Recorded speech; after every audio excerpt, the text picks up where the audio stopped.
It's the late night depression era stories, and today we have The Lantern in Willow Bend. Indeed, by H. and M. Clark during the Great Depression era. And our first chapter is The Lonely Tracks. We will take short breaks in between after each chapter.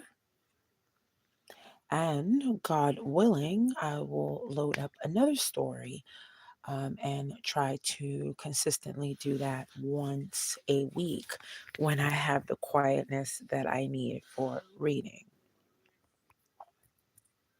The Lonely Tracks.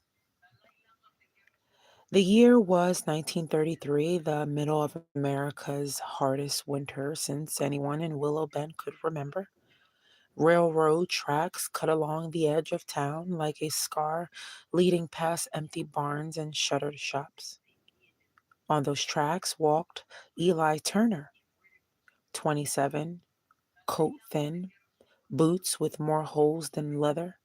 He had been riding the rails for months, looking for work, looking for purpose, looking for anything that felt like tomorrow might be kinder than today. As he stepped off the slow moving freight car, snow dusted his shoulders. Willow Bend was small, quiet, and dim, just like every other place he'd been that year. But something felt different, a feeling like this town still had a heartbeat. Have you ever walked into a place, you, my listener, have you ever walked into a place and felt something good before you even knew why? Make sure you share your comments. Moving into chapter 2. The Woman with the Lantern. Eli walked toward the faint glow at the end of Main Street, a single lantern swinging outside a tiny wooden house. Then he saw her. Rose Harper, a middle aged widow with warm eyes and a voice people said could calm a storm. Every night since the Depression began, she hung that lantern outside her door. Some said she did it so her dead husband's spirit could find his way home. Others said she was simply stubborn and sentimental. But the truth, she kept the lantern lit for strangers, for wanderers, for anyone who had lost their way. When she saw Eli shivering, she stepped forward. Cold night traveler, come warm yourself. Eli hesitated. He wasn't used to kindness anymore. But warmth, any warmth, was a gift. We're moving into chapter 3, a meal for a stranger. Inside Rose's kitchen, the fire cracked with life. She set down a bowl of potato soup, thin but hot and made with love. No charge, Rose said. Not everything that keeps you alive has to cost money. Eli felt his throat tighten. Rose asked where he was headed. He had no answer. Sometimes a person doesn't know where they're going until a stranger asks. She smiled. Then you stay here tonight and figure it out in the morning. For the first time in a long time, Eli felt safe.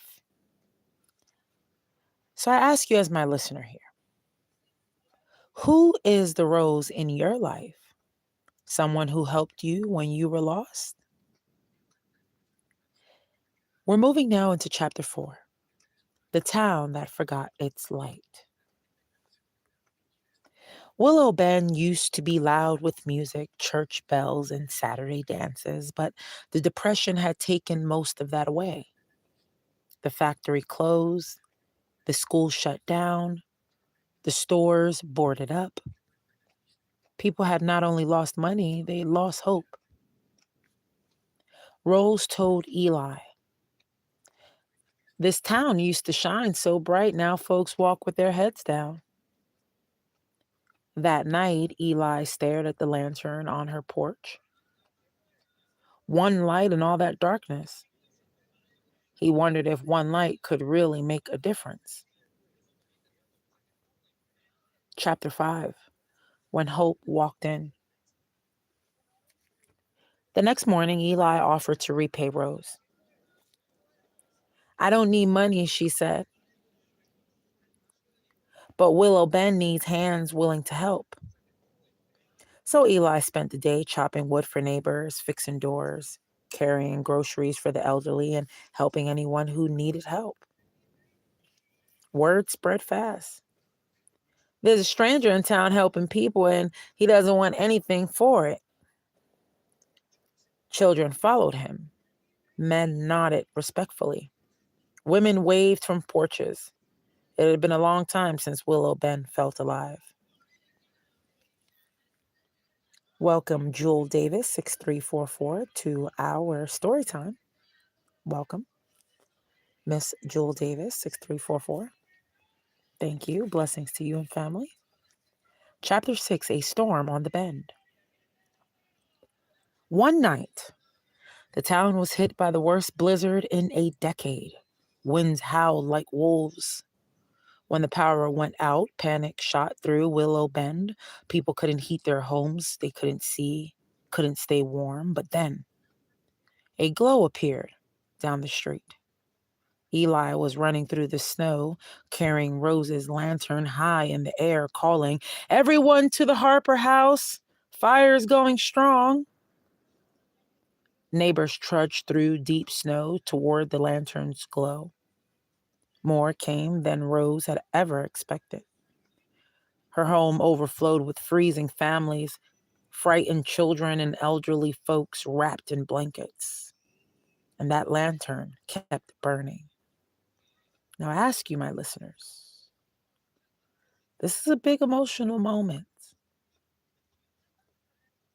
Big emotional moment. Keep listening. Chapter 7. The lantern burns brighter. Hour by hour, Eli worked to keep the fire blazing. He passed out blankets, comforted children, and refused to let Rose lift anything heavy. People looked at him and saw something they'd forgotten existed: hope in human form. At midnight, when the wind finally calmed, Rose placed her hand on his shoulder. "You brought them home tonight," she whispered. "That lantern wasn't meant for wandering souls, it was meant for you."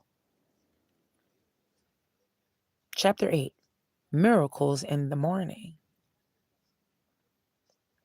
By morning, the storm had passed. So had the town's despair. Neighbors stood outside, staring at the sky, breathing in the quiet air. And in that moment, they realized something. They had survived together. Eli decided to stay in Willow Bend, not forever at first, but long enough to help rebuild. He patched roofs, he fixed the church bell, he reopened the schoolhouse with townsfolk, he even brought music back to Saturday nights.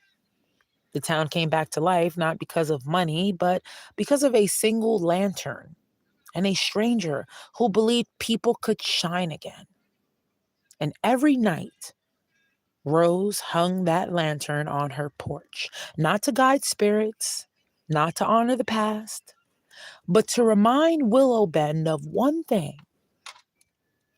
No matter how dark the night, a single light can save a whole town. The end. I thank you all for listening. Have a beautiful and blessed evening.